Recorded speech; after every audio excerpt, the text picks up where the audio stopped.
Conservative Party conference has just kicked off, but we've already been here for a couple of days watching them set up. So what's it like to be a journalist here at a party conference? And more importantly, what do the members expect from Boris Johnson? Let's find out.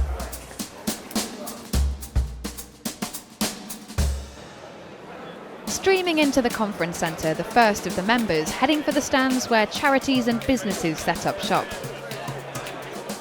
It's also where you'll find the media, broadcasters like the BBC and GB News.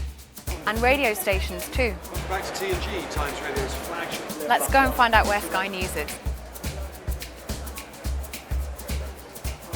What's going on? There's a big argument here. Right at the heart of the action. And there's lots of Fringe events too, like this one going on right now. Future pandemics.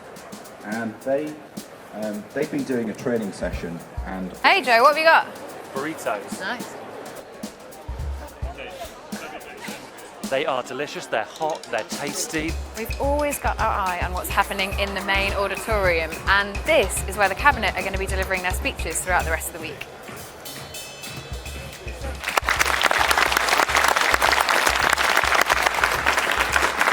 I want to offer our deepest and most heartfelt thanks.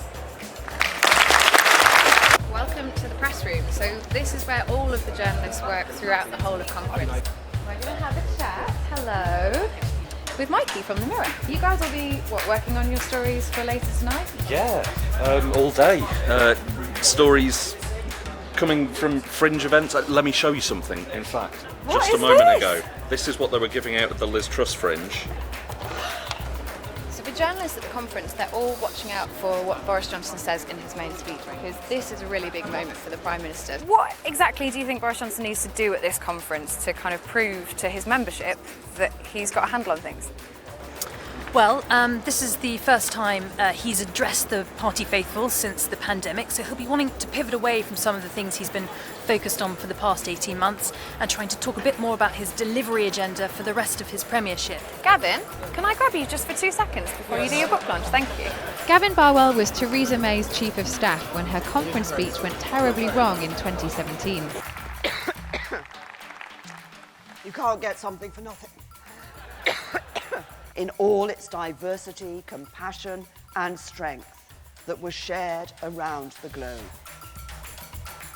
Prime Ministers will spend a lot of time that you won't see on camera going around all the receptions and meeting with donors and senior activists, and a lot of time on speech prep. But obviously how the public and how you probably judge is what happens in that speech on Wednesday. So, can Boris Johnson do it? He has to navigate tricky domestic issues and show he's got a long-term plan for levelling up too.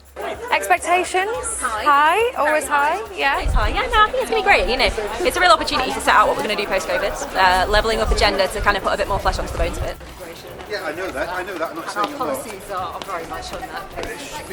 Hi, nice to see you. Hi, Secretary, what's the plan to solve the fuel crisis? Hi, nice to see you. You too. Back on set, we're here right into the evening as speeches finish in the main hall and the parties start to kick off. Then tomorrow, we get up and do it all over again. And the one thing that the party will really want to hear from Boris Johnson at this particular conference is what levelling up really means, how that translates into policy that will deliver for voters on the doorstep.